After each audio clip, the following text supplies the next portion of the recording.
బీసీలు అంటే సార్ మరి ఎందుకో ఈ ప్రభుత్వాలకు నాట్ ఓన్లీ ఈ గవర్నమెంటే కాదు సార్, ఈ ఒక్క గవర్నమెంట్ కథ కాదు సార్. ఇవాళ బండా ప్రకాష్ గారు డిమాండ్ చేసినా, ఇక్కడ ఉన్నటువంటి బీసీ సభ్యులం అందరం డిమాండ్ చేసినా ఒక సాహేతుకమైనటువంటి కారణంతో డిమాండ్ చేస్తాం. సాహేతుకమైనటువంటి ఒక ప్రశ్న ద్వారా చెప్తా ఉన్నాం సార్. ఇప్పుడు పెద్దలు చెప్పినట్టుగా ఈ 2 ఏడాదిలలో కలిపి, ఈ 2 ఏళ్లలో కలిపి దాదాపుగా ఓన్లీ విద్యాపరమైనటువంటి అంశంలోనే 3512 కోట్ల రూపాయలు ఎగబెట్టింది సార్ ఈ ప్రభుత్వం బీసీలకు. ఓన్లీ విద్యా అంశమే సార్. స్కాలర్షిప్ల విషయం సార్, పిల్లలు చదువుకునేటువంటి స్కాలర్షిప్ల విషయంలో పోస్ట్ మెట్రిక్ స్కాలర్షిప్లో సార్ 782 కోట్లు ఎగబెట్టింది ఈ 2 ఏళ్లలో.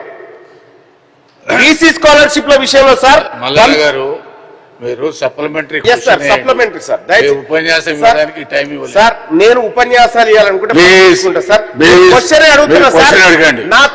నా క్వశ్చన్ దీంట్లో ఉంది సార్. నేను ఇది కాకుండా వేరే అంశం మాట్లాడను సార్.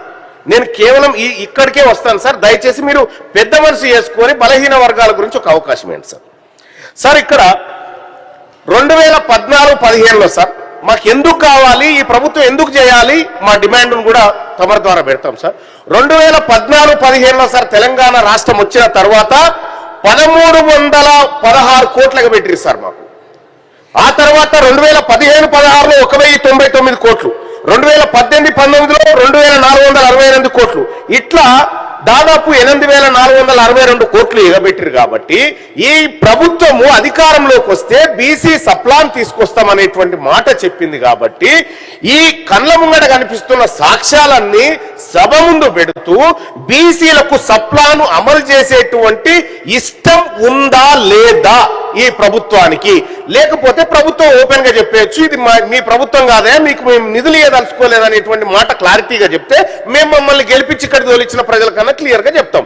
అయ్యా వాళ్ళు ఇయ్యనట్టునయ్యా, ఇవ్వడానికి సిద్ధంగా లేరనేటువంటి మాటలను చెప్తాం సార్. ఇక్కడ కళ్యాణ లక్ష్మి పైసలు సార్, పెళ్లి చేసుకునేటువంటి కళ్యాణ లక్ష్మి, ఈ తులం బంగారం దేవుడేరుగా ఉన్న పైసలు ఖర్చు పెట్టలేదు సార్. ఇక్కడ వీటన్నిటిపైన ఈ ప్రభుత్వం చర్యలు తీసుకుంటుందా తీసుకోదా, ఈ బాధలకు ఇక్కడితో ఫుల్ స్టాప్ ఉంటుందా ఉండదా, ఈ బాధలకు ఇక్కడితో ఫుల్ స్టాప్ ఉంటుందా ఉండదా, బీసీల అంశం చర్చ తేలాల్సిందే సార్. దయచేసి మీ ద్వారా ప్రభుత్వాన్ని అడుగుతా ఉన్నా, మాకు న్యాయం చేయండి.